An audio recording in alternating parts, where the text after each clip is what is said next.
ലോകത്തിലെ ഏറ്റവും പ്രശസ്തമായ ചിത്രങ്ങൾ ഏതൊക്കെയാണ്? നീണ്ടു പോകുന്ന ഒരു ലിസ്റ്റുണ്ട്. ഏറ്റവും ബെസ്റ്റിൽ ബെസ്റ്റായ ചിത്രങ്ങളിലൂടെ ഒന്ന് കടന്നു പോകാം. ആദ്യം മൊണാലിസ, ലിയനാർഡോ ഡാവിഞ്ചിയുടെ the starry night, Vincent van Gogh, Gustav ക്ലിമിറ്റിൻ്റെ ദ കിസ്, ലിയനാർഡോ ഡാവിഞ്ചിയുടെ the last supper, impressions, Claude മോണറ്റിൻ്റെ Guernica, Pablo Picasso, the school of Athens, Raphael, Whistler's mother, James Whistler, irises, Vincent van Gogh, water lilies, Claude Monet, The Storm on the Sea of Galilee, Rembrandt, The Prodigal Son, Rembrandt, The Night Watch, The Milkmaid, Johannes Vermeer. പട്ടിക ഇങ്ങനെ നീണ്ട് പോകും. ഇത് best of the best എന്ന് കാലം കുറിച്ചു വെച്ച പെയിൻറ്റിങ്ങുകളാണ്. ഇനി വീണ്ടും ഈ ബെസ്റ്റ് ഓഫ് ദ ബെസ്റ്റിലെ ബെസ്റ്റ് എന്തായിരിക്കും?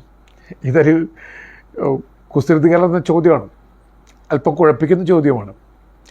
അങ്ങനെ നമ്മൾ ഏറ്റവും ബെസ്റ്റിലെ ഏറ്റവും ബെസ്റ്റ് തിരഞ്ഞെടുക്കാൻ ശ്രമിക്കുമ്പോൾ ഒരേ ആർട്ടിസ്റ്റിൻ്റെ 2 പെയിൻറ്റിങ്ങുകൾ മാത്രം നിൽക്കും. നിങ്ങൾക്ക് തൽക്കാലം മറ്റു പെയിൻറ്റുകളെല്ലാം മറക്കാം. ഒരേ ഒരു ആർട്ടിസ്റ്റ് ആരാണ്? Leonardo da Vinci. അദ്ദേഹത്തെ വെല്ലുന്ന ഒരു കലാകാരൻ ഒരു പക്ഷേ ലോകത്തിൽ ഉണ്ടായിട്ടുണ്ടാവില്ല. അപ്പം അദ്ദേഹത്തിൻ്റെ 2 പെയിൻറ്റിങ്ങുകൾ നമ്മളെടുക്കുന്നു. Mona Lisa, the last supper. വീണ്ടും ചോദ്യം, മൊണാലിസയാണോ ദ ലാസ്റ്റ് സപ്പറാണോ ഏറ്റവും പ്രശസ്തം, ഏറ്റവും പ്രധാനപ്പെട്ടത്? ആർട്ട് ക്രിറ്റിക്സുകൾ നിരന്തര ഗവേഷണങ്ങൾ 2 പെയിൻറ്റിങ്ങുകളുടെ മേലും നടത്തിയിട്ടുണ്ട്. ആസ്വാദകരും 2 ചിത്രങ്ങളെയും ഒരുപോലെ തന്നെ ഹൃദയത്തോട് ചേർത്ത് വെച്ചിട്ടുണ്ട്. എന്നാലും ഈ ബെസ്റ്റ് ഓഫ് ദ ബെസ്റ്റായ 2 ചിത്രങ്ങളിൽ ബെസ്റ്റ് ഏതായിരിക്കാം? ഒരു പക്ഷേ ഏറ്റവും ബെസ്റ്റ്, ലോകത്തുണ്ടായിട്ടുള്ള ഏറ്റവും ബെസ്റ്റ് ചിത്രമായി അന്തിമ പരിശോധനയിൽ കണക്കാക്കപ്പെടുന്നത് ലാസ്റ്റ് സപ്പർ തന്നെയായിരിക്കും. കാരണം ഈ ചിത്രത്തിൽ ഒരുപാട് നിഗൂഢതകൾ അടങ്ങിയിട്ടുണ്ട്. ഈ ചിത്രത്തിൽ കണക്കും കവിതയും സംഗീതവും നിഗൂഢതകളും രഹസ്യങ്ങളും ചിന്തകളും ഫിലോസഫിയും എല്ലാം അടങ്ങിയിട്ടുണ്ട്. അതുകൊണ്ട് തന്നെ ഒരു പക്ഷേ സാമാന്യ ബുദ്ധിക്ക് മനസ്സിലാക്കാൻ പറ്റുന്ന തലത്തിനപ്പുറത്തേക്ക് നിൽക്കുന്ന ഒരു ചിത്രമായിട്ടാണ് ദ ലാസ്റ്റ് സപ്പറിനെ കാണുക. നമുക്ക് ലാസ്റ്റ് സപ്പർ എന്ന ചിത്രത്തിലേക്ക് ഒരു തീർത്ഥയാത്ര നടത്താം. ഒന്നാമതായിട്ട് ക്രൈസ്റ്റ് ഇതിൽ അവതരിപ്പിക്കപ്പെട്ടിരിക്കുന്നത്, നിങ്ങൾ ചിത്രം നോക്കുക, ക്രൈസ്റ്റ് ഒരു ചത്വരത്തിനകത്ത് ഇരിക്കുന്ന പോലെയാണ്. അതായത് ഒരു സ്ക്വയറിനകത്ത്. ആ ചിത്രത്തിൽ നിങ്ങളൊരു വര വരച്ചു കഴിഞ്ഞാൽ ഒരു സ്ക്വയർ നിങ്ങൾ കണ്ടെത്താൻ പറ്റും. അതിൻ്റെ അർത്ഥം എന്താണ്? ഈ മൈക്കലാഞ്ചലോയും ലിയനാർഡോ ഡാവിഞ്ചിയും ഒക്കെ മതത്തിൻ്റെ ചിന്തകൾക്കുള്ളിൽ നിന്നുകൊണ്ട് തന്നെ ചിത്രം വരച്ചവരാണല്ലോ. അപ്പോൾ ഇവിടെ ഈ സ്ക്വയർ കത്തോലിക്ക രീതിയിൽ ഹോളി ട്രിനിറ്റിയാണ് പ്രതിനിധാനം ചെയ്യുക. അതുകൂടി കുറച്ചുകൂടി വ്യക്തമാക്കുന്നുണ്ട്. 3 വിൻഡോസ് ഉണ്ട്. ഈ ട്രിനിറ്റിയെ, ത്രിത്വൈക ദൈവത്തെ പ്രതിനിധാനം ചെയ്യുന്ന 3 വിൻഡോസ് ആണ്. ഇനി ഈ അപ്പോസ്തലന്മാരുടെ കൂട്ടം 3 പേർ ചേർന്ന 4 കൂട്ടമായിട്ടാണ്. അപ്പോൾ അവിടെയും 3. ഈ കത്തോലിക്ക മതവിശ്വാസത്തിൽ 3 ട്രിയൂൺ ഗാഡ് എന്ന കോൺസെപ്റ്റിന് വളരെയധികം പ്രാധാന്യമുണ്ട്. അപ്പോൾ വളരെ ബോധത്തോടു കൂടി ഈ ട്രിയൂൺ ഗോഡിൻ്റെ, ത്രിത്വൈക ദൈവത്തിൻ്റെ സാന്നിധ്യം അവിടെ അദൃശ്യമായ സാന്നിധ്യം ദൃശ്യമാക്കി മാറ്റിയിരിക്കുകയാണ്. ഇതാണൊരു ജീനിയസ് വർക്ക് എന്നൊക്കെ പറയുന്നത്. ഇനി ഇവിടെ ക്രൈസ്റ്റ് ഒത്ത നടുക്കാണ്, സെൻട്രൽ പോയിൻ്റാണ്. ഹിസ്റ്ററിയുടെ തന്നെ സെൻട്രൽ പോയിൻ്റാണ് ക്രൈസ്റ്റ് എന്ന ചിന്തയ്ക്ക് ഒരു പെയിൻറ്റിങ്ങിലെ ഭാഷ്യമാണത്. പിന്നെ ക്രൈസ്റ്റ് നിങ്ങളൊന്ന് ശ്രദ്ധിക്കുക, അതും വളരെ രസകരമായിട്ട് നമുക്ക് തോന്നും. ശിഷ്യന്മാർ 3 പേർ ചേർന്ന കൂട്ടമായിട്ടിരിക്കുന്നു. പക്ഷേ കർത്താവ് ഒറ്റക്കാണ്, ആൾക്കൂട്ടത്തിൽ തനിയെ. ഏത് ആൾക്കൂട്ടം ഉണ്ടെങ്കിലും കർത്താവ് തനിയാണ്. പക്ഷേ കർത്താവ് വെട്ടത്തിലാണ്. നേരത്തെ പറഞ്ഞതുപോലെ ത്രിയേക ദൈവത്തിൻ്റെ മഹാവെട്ടത്തിൽ കർത്താവ് നിൽക്കുകയാണ്. അപ്പോൾ വെട്ടത്തിൽ നിൽക്കുന്ന കർത്താവ് ഒറ്റക്കല്ല, വെട്ടത്തിലാണ്. പക്ഷെ മനുഷ്യരുണ്ടോ? ആൾക്കൂട്ടങ്ങളൊന്നും കൂടെയില്ല. ഇനി കർത്താവിൻ്റെ കൈകൾ ശ്രദ്ധിക്കുക. ഒരു കൈ അപ്പം എടുക്കുവാൻ വേണ്ടി നീട്ടപ്പെടുന്നു, മറുകൈ അപ്പം എല്ലാവർക്കും ദാനം ചെയ്യുവാൻ വേണ്ടി തുറന്നു വച്ചിരിക്കുന്നു. അപ്പോൾ കർത്താവ് അപ്പം ഭക്ഷിക്കുകയും തന്നെ നൽകുകയും ചെയ്യുന്ന ഒരാളായിട്ട് ചിത്രീകരിക്കപ്പെട്ടിരിക്കുകയാണ്. ഈ ചിത്രത്തിലേക്ക് നോക്കുന്ന ആരോടും കർത്താവ് പറയുന്നത്, വരിക, സ്നേഹവായ്പോടുകൂടി എന്നെ തന്നെ കവർന്നെടുക്കുക. ഒ.എൻ.വി. എഴുതിയതുപോലെ, ഇതെൻ്റെ രക്തം, ഇതെൻ്റെ ശരീരം, ഇത് മുറിച്ച് ഭക്ഷിക്കുക, ഇത് കവർന്ന് കുടിക്കുക എന്ന് പറയുന്ന കർത്താവിൻ്റെ ചിത്രമാണ് നമുക്കവിടെ ലഭിക്കുക. ഇനി ശിഷ്യന്മാർ നേരത്തെ പറഞ്ഞതുപോലെ 3 പേർ ചേർന്നുള്ള കൂട്ടമായിട്ടാണ്. ഇതൊരു പ്രത്യേക മോമെൻറ്റിൻ്റെ ചിത്രീകരണമാണ്. അതായത് നിങ്ങളിൽ ഒരാൾ എന്നെ ഒറ്റിക്കൊടുക്കും എന്ന് കർത്താവ് പറയുന്ന ആ നേരത്ത് ഓരോ ശിഷ്യരിലും ഉണ്ടാകുന്ന ഭാവഭേദങ്ങൾ കൃത്യമായിട്ട് ഒപ്പിയെടുത്തിരിക്കുകയാണ്. കർത്താവിൻ്റെ മുഖഭാവം നോക്കുക. ഇനി ശിഷ്യന്മാർ ഓരോരുത്തരുടെയും മുഖഭാവം നോക്കുക. ലിയോനാർഡോ ഡാ വിഞ്ചിക്ക് ഒരു പ്രത്യേകതയുണ്ട്. അദ്ദേഹത്തിൻ്റെ പല ചിത്രങ്ങളിലും അദ്ദേഹം പ്രത്യക്ഷപ്പെടാറുണ്ട്, അല്പം വേഷപ്രച്ഛന്നനായിട്ട് തന്നെ. ഇതിലും ശിഷ്യന്മാരിൽ ഒരാൾ ലിയോനാർഡോ ഡാ വിഞ്ചിയാണ്. അതാരാണെന്ന് നിങ്ങൾ ഒന്നുകൂടി കൃത്യമായി നോക്കി കണ്ടുപിടിക്കാൻ ശ്രമിച്ചു നോക്കുക. ഇനി മൊണാലിസയിൽ പോലും ലിയോനാർഡോ ഡാ വിഞ്ചി സ്ത്രീവേഷം പൂണ്ട് നിന്നാണ് എന്ന് ചില ചരിത്ര പണ്ഡിതന്മാരും പോർട്രേറ്റ് ക്രിറ്റിക്സുകളൊക്കെ പറയാറുണ്ട്. അതിലും സത്യമുണ്ടാകാം. കാരണം വല്ലാത്ത വ്യത്യസ്തത പുലർത്തുന്ന ഒരു വിചിത്ര ഭാവനയുള്ള ജീനിയസ് ആയിരുന്നു ലിയോനാർഡോ ഡാ വിഞ്ചി. അതുകൊണ്ട് തന്നെ അദ്ദേഹം വൈചിത്രത്തിൻ്റെ വഴികളിലൂടെയൊക്കെ സഞ്ചരിക്കാം. ഇനി അടുത്ത വളരെ പ്രധാനപ്പെട്ടൊരു കഥാപാത്രമാണ് ലിയോനാർഡോ ഡാ വിഞ്ചിക്ക് യൂദാസ് കറിയോത്ത. നിങ്ങൾ യൂദാസ് കറിയോത്തയെ നോക്കുക, എല്ലാവരെയൊക്കെ താഴ്ന്നിരിക്കുകയാണ്.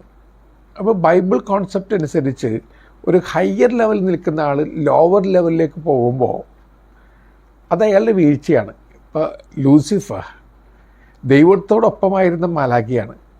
അഹങ്കാര നിമിത്തം, ആർത്തി നിമിത്തം ദൈവത്തിൻ്റെ രാജ്യത്ത് നിന്ന് താഴേക്ക് വീണുപോയി. അപ്പോഴാണ് അയാൾ ലൂസിഫർ ആയത്. ഈ ലൂസിഫറസ് എന്ന പദത്തിൻ്റെ അർത്ഥം തന്നെ ദീപവാഹകൻ എന്നാണ്. അപ്പോൾ ദൈവത്തിൻ്റെ ദീപവാഹകനായ ആൾ മരണത്തിൻ്റെ ഇരുട്ടിലേക്ക് വഴുതി വീണു പോയത് അഹന്ത നിമിത്തം. ഇവിടെ യൂദാസ് വെട്ടത്തിൽ നിന്നും, കർത്താവിൻ്റെ വെട്ടത്തിൽ നിന്ന് താഴെയാണിപ്പോൾ. എല്ലാവരെക്കാളും താഴെ നിൽക്കുകയാണ്. ഇനി അയാളുടെ മുഖമല്ലാതെ ഡാർക്കറാണ്. ഈ യൂറോപ്യൻ കോൺസെപ്റ്റ് അനുസരിച്ച് അന്നത്തെ കാലത്ത് പ്രത്യേകിച്ചും വൈറ്റർ ആയിട്ടുള്ളത് ദൈവികവും ഡാർക്കറായിട്ടുള്ളത് അല്പം കൂടി താമസികവുമാണ്. അത് എല്ലാ കാലത്തും എല്ലാവരുടെയും ചിന്തയായിരിക്കാം.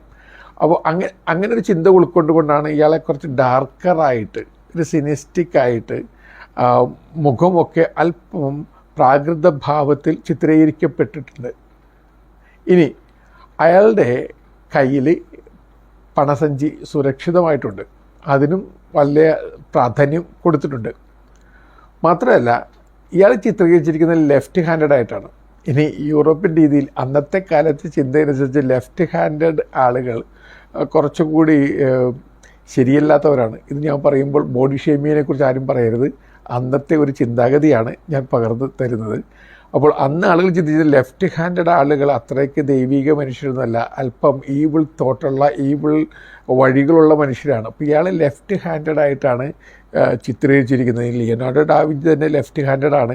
അദ്ദേഹത്തെക്കുറിച്ച് തന്നെ പറയുന്നത് ദൈവികത തൊടാത്ത പ്രാകൃത മനുഷ്യൻ എന്തൊക്കെയാണ്. അപ്പം എന്തൊക്കെയായാലും ഈ യൂദാസ്കറിയോത്തെ ചിത്രീകരിച്ചിരിക്കുന്ന ലെഫ്റ്റ് ഹാൻഡഡ് ആയിട്ടാണ്.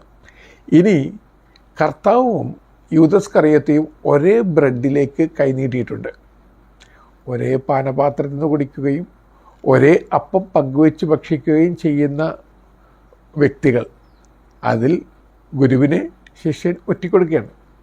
അതായത് അത്രയ്ക്ക് സൗഹൃദഭാവത്തോടുകൂടി ഒരേ കൂടാരത്തിൽ വസിച്ചിരുന്നവർ പതുക്കെ പതുക്കെ അകന്നകന്നു പോകുന്നത് എന്തുകൊണ്ട്? അതൊരു ചോദ്യമാണ്.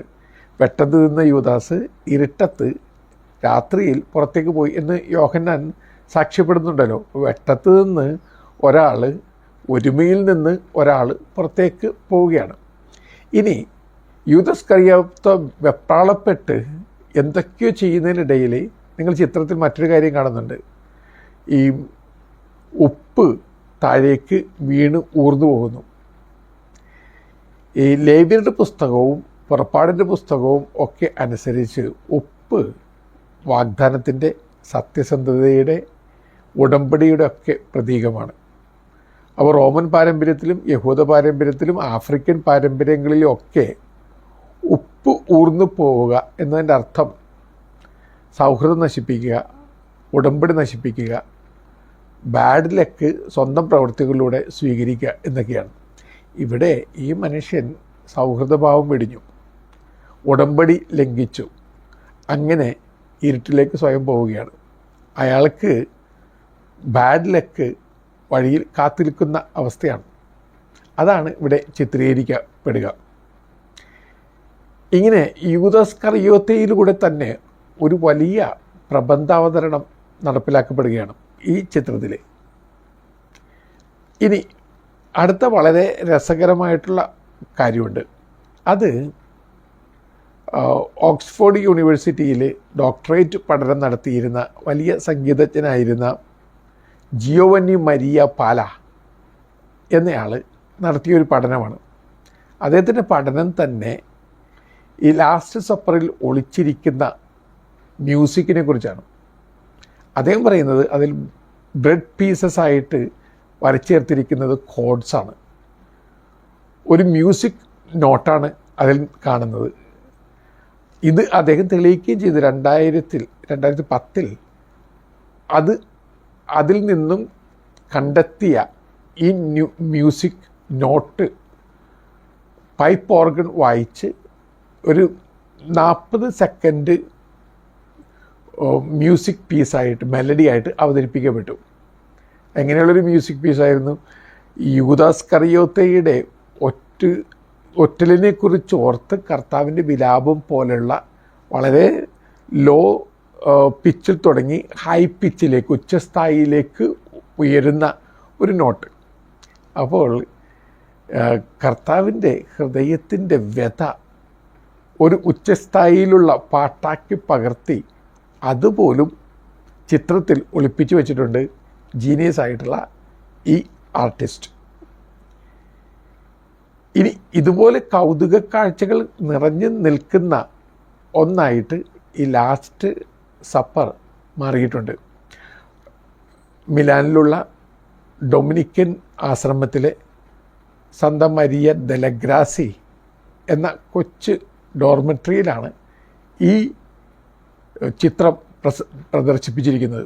അധികം ആളുകളൊന്നും ഇതിനെ കാണാനായിട്ട് അനുവദിക്കാറില്ല. ഒരു ദിവസം മാക്സിമം 1200 പേര്, അത്രയുമേ അനുവാദമുള്ളൂ. കാരണം ഒരുപാട് പേരെ ഇത് കാണിച്ചു കഴിഞ്ഞിട്ടുണ്ടെങ്കിൽ വലിയ പ്രശ്നമാണ്. പല പ്രാവശ്യം ചിത്രം നശിപ്പിക്കപ്പെട്ടിട്ടുണ്ട്.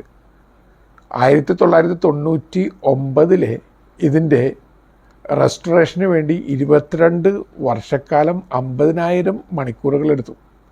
കാരണം അത്രയ്ക്ക് സുന്ദരമായ ഒരു ചിത്രം റെസ്റ്റോർ ചെയ്തെടുക്കണമെന്നുണ്ടെങ്കിൽ അത്രയ്ക്ക് പണിപ്പെടണം.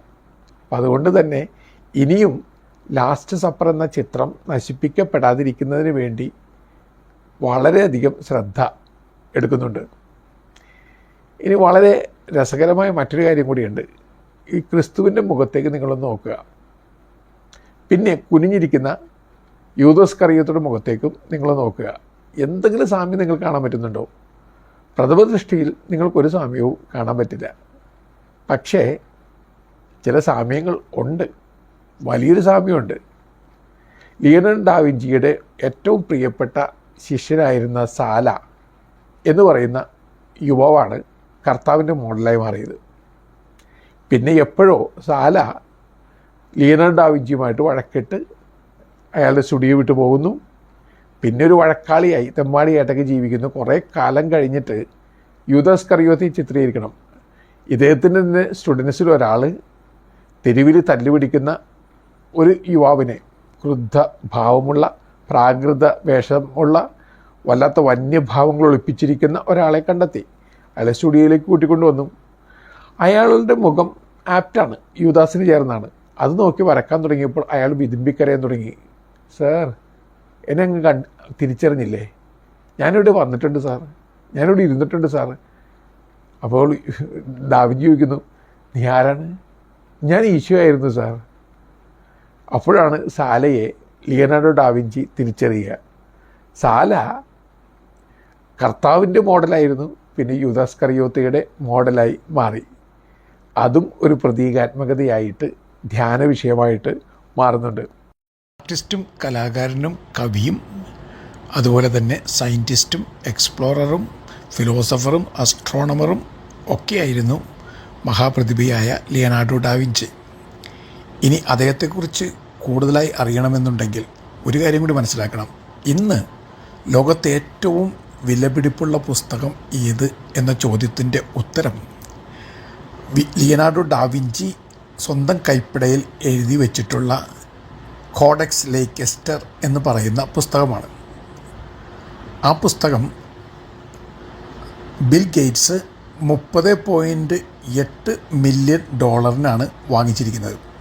72 പേജുള്ള പുസ്തകത്തിൽ അദ്ദേഹത്തിൻ്റെതായ 300 ഇലിസ്ട്രേഷൻസ് ഉണ്ട്. അതിൽ അസ്ട്രോണമി, വാട്ടർ മൂവ്മെൻറ്റ്, ഫോസിൽസ് തുടങ്ങി എല്ലാ വിഷയങ്ങളെക്കുറിച്ചുള്ള പ്രതിപാദ്യങ്ങളുണ്ട്. സയൻസിനും ആർട്ടിനും ഇടയിലുള്ള പാലം പോലെയുള്ള ഈ പുസ്തകം ഇപ്പോൾ ബിൽ ഗേറ്റ്സിൻ്റെ അപൂർവ വസ്തുക്കളുടെ ശേഖരത്തിൽ ഉണ്ട്. എനിക്ക് കേൾക്കുന്ന പ്രിയപ്പെട്ടവരെ, എല്ലാവരും ദൈവികതയിലാണ് യാത്ര തുടങ്ങുന്നത്. പതുക്കെ പതുക്കെ ദൈവികത വെടിഞ്ഞ് പ്രാകൃത ഭാവങ്ങളിലേക്ക് തെന്നി വീണ് പൈശാചികത്വം സ്വീകരിച്ച് സ്വത്വം തന്നെ ഇല്ലാതാക്കി പിന്നെ ഇങ്ങനെ നിലവിട്ട കാറ്റ് പോലെ ചലിച്ചുകൊണ്ടേയിരിക്കും. എനിക്കും ആ മാറ്റം വന്നിട്ടുണ്ടാകാം, നിങ്ങൾക്കും ആ മാറ്റം വന്നിട്ടുണ്ടാകാം. ഏതായാലും ഈ ചിത്രത്തെ ഹൃദയപൂർവ്വം ധ്യാനിക്കുമ്പോൾ അവസാനം ചെന്ന് നിൽക്കുന്നത് നമ്മിൽ തന്നെയാണ്. അങ്ങനെ തന്നെ വേണം. അങ്ങനെ നമ്മിലേക്കൊരു യാത്ര നടത്താൻ ഈ ചിത്രവും നമ്മെ സഹായിക്കട്ടെ. നല്ല യാത്ര നേരുന്നു.